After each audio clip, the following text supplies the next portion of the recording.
What kind of man makes a yokozuna? One who, when he first fights a yokozuna, thinks, if anything, I was the stronger, and I'll likely beat him next time, as Terunofuji did when first tackling Kakuryu in September 2014. I may have lost the bout, he reflects, but only by last-ditch neck throw. I was expecting to be creamed, and instead ran him close. I got both arms inside for the better stance, but just pushed for the win too quickly. That's the bout which has stayed with me, for it boosted my confidence anew. It was also important for another reason. He learned to trust his own strength. His first taste of an ozeki the day before had seen him dodge and parry for the easy win, something to which his coach most strongly objected. "Teru, what the hell was that?" he yelled.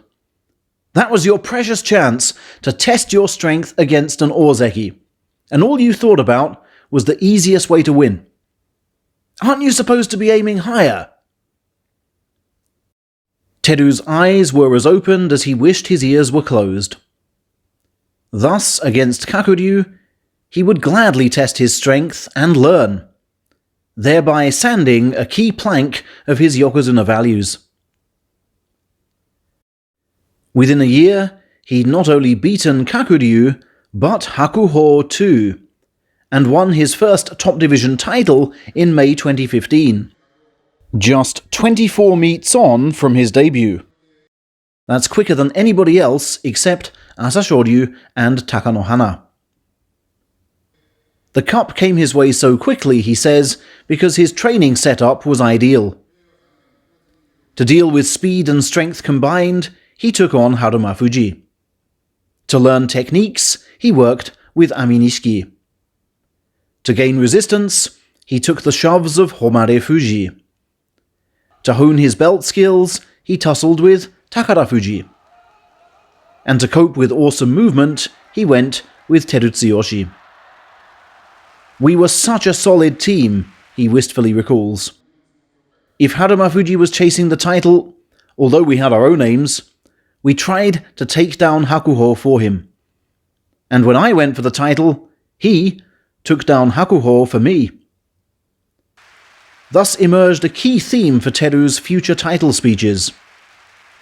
"I can't win these trophies alone," he writes. "I win them by being surrounded with the best people."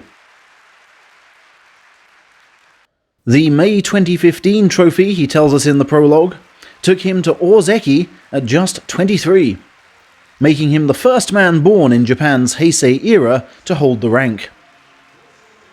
Teru now admits that it all came too soon, and he was getting ahead of himself. "At the time I was too young to really understand an ozeki's responsibility," he says. "I couldn't see the difference with sekiwake, and if anything, although I trained hard, I was like, so that's how easy it is to get here." His fondness for drink and ability to hold it was prominent even by sumo standards. "My fame was increasing with the money in my pocket. People flocked to my side and invited me out as never before," he reveals. "One evening, we even opened 24 bottles of champagne." Yet he still believed he could beat anyone without a proper diet or good night's sleep. "Even if I drank until the early morning, I could still win in training just hours later," he insists. And the coach's scary face was more than enough to wake me up. And on one occasion to send him home. When the two suddenly crossed paths in an Osaka street on a mid-tournament night, Koji Segahama not only dressed Teru down in front of his friends, but tailgated their car until they drove him home. Yet that lesson too failed to serve its purpose. One thing he'd been taught from an early age by his mother Unerdene is the old Mongolian proverb of "be careful what you say."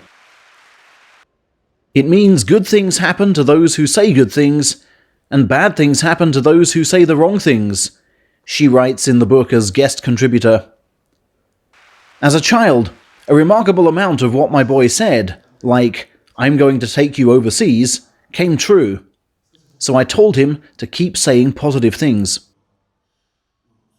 In the summer of 2015, new ozeki Terunofuji, between swigs and glugs of beer, quipped to friends and backers that he was tired and wanted time off. And cruel fate's ears pricked.